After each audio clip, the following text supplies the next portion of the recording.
You, John Fitzgerald Kennedy, do solemnly swear I, John Fitzgerald Kennedy, do solemnly swear that you will faithfully execute the office of President of the United States that I will faithfully execute the office of President of the United States and will, to the best of your ability, and will, to the best of my ability, preserve, protect, and defend the Constitution of the United States. preserve, protect, and defend the Constitution of the United States. So help you God. So help me God.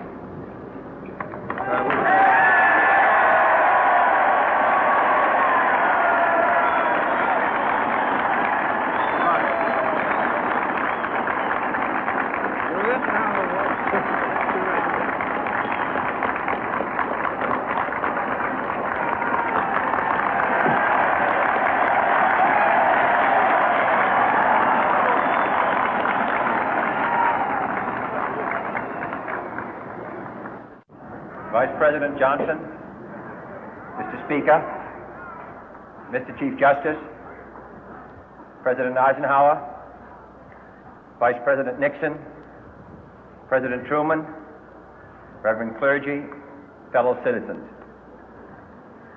We observe today not a victory of party, but a celebration of freedom, symbolizing an end as well as a beginning, signifying renewal as well as change. For I have sworn before you and Almighty God the same solemn oath our forebears prescribed nearly a century and 3/4 ago. The world is very different now, for man holds in his mortal hands the power to abolish all forms of human poverty and all forms of human life. And yet the same revolutionary beliefs for which our forebears fought are still at issue around the globe. The belief that the rights of man come not from the generosity of the state, but from the hand of God. We dare not forget today that we are the heirs of that first revolution.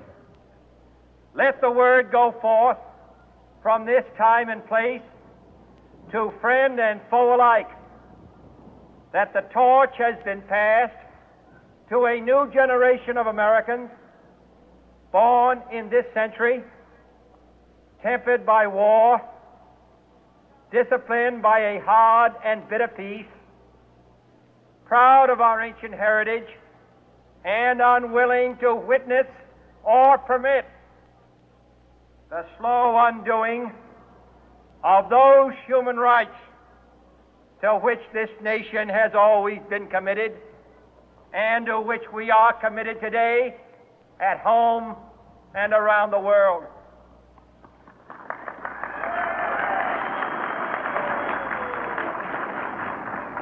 Let every nation know, whether it wishes us well or ill, that we shall pay any price, bear any burden, meet any hardship, support any friend, oppose any foe to assure the survival and the success of liberty.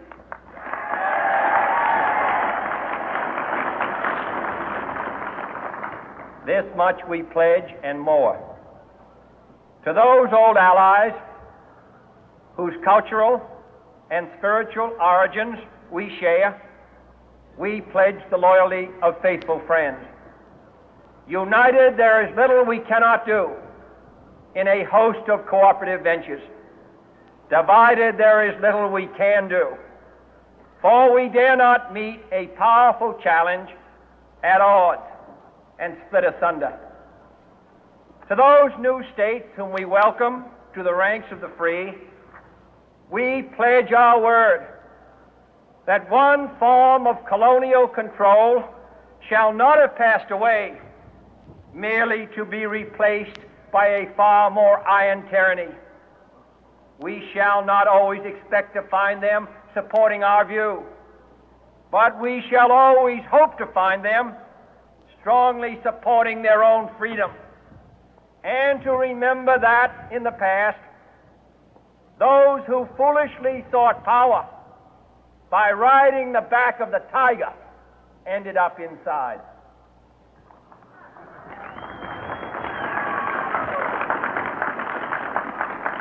To those people in the huts and villages of half the globe struggling to break the bonds of mass misery, we pledge our best efforts to help them help themselves for whatever period is required, not because the communists may be doing it, not because we seek their votes, but because it is right. If a free society cannot help the many who are poor, it cannot save the few who are rich.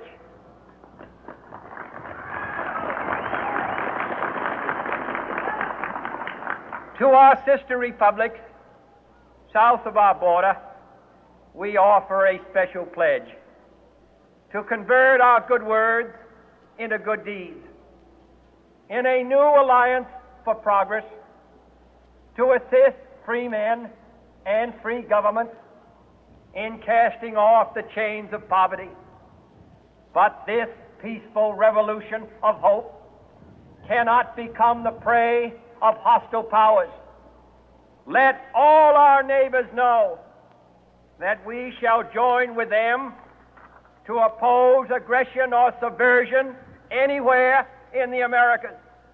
And let every other power know that this hemisphere intends to remain the master of its own house.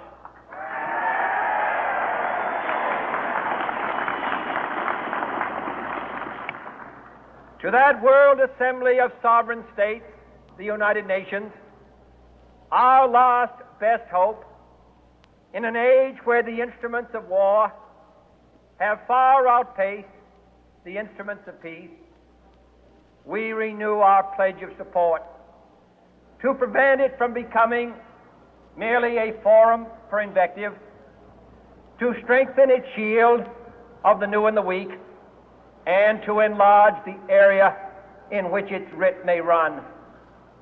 Finally, to those nations who would make themselves our adversary, we offer not a pledge, but a request that both sides begin anew the quest for peace. Before the dark powers of destruction, unleashed by science, engulf all humanity in planned or accidental self-destruction, we dare not tempt them with weakness, for only when our arms are sufficient beyond doubt can we be certain beyond doubt that they will never be employed. But neither can two great and powerful groups of nations take comfort from our present course, both sides overburdened by the cost of modern weapons, both rightly alarmed by the steady spread of the deadly atom, yet both racing to alter that uncertain balance of terror that stays the hand of mankind's final war. So let us begin anew, remembering on both sides that civility is not a sign of weakness, and sincerity is always subject to proof. Let us never negotiate out of fear, but let us never fear to negotiate.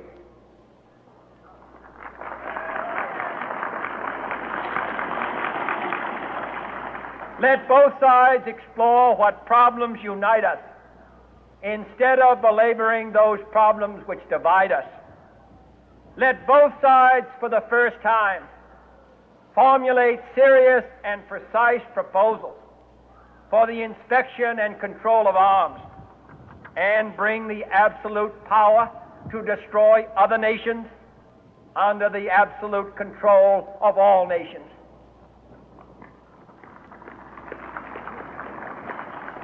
Let both sides seek to invoke the wonders of science instead of its terrors. Together, let us explore the stars, conquer the deserts, eradicate disease, tap the ocean depth, and encourage the arts and commerce. Let both sides unite to heed in all corners of the earth the command of Isaiah to undo the heavy burden and let the oppressed go free.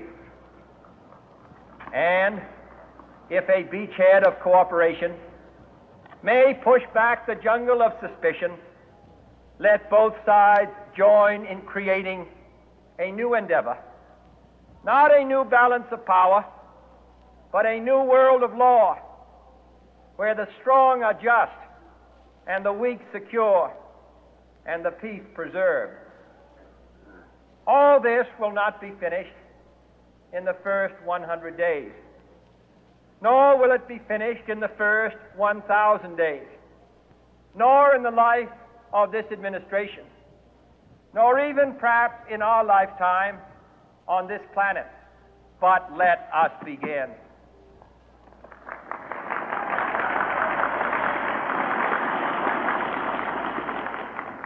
In your hands, my fellow citizens, more than mine, will rest the final success or failure of our course.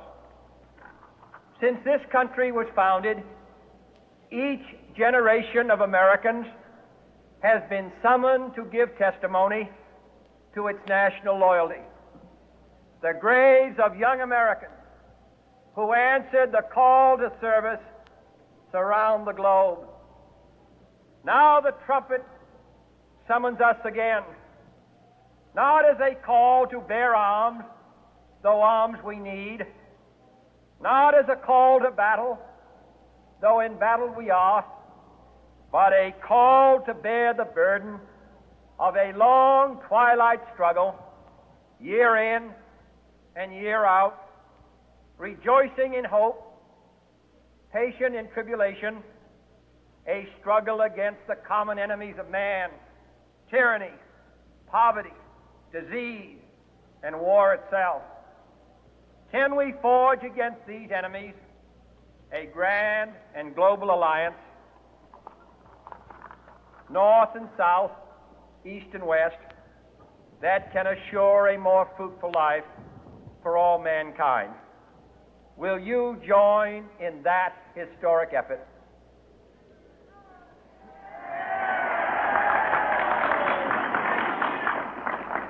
In the long history of the world, only a few generations have been granted the role of defending freedom in its hour of maximum danger.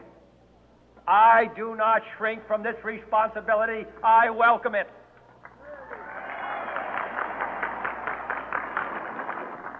I do not believe that any of us would exchange places with any other people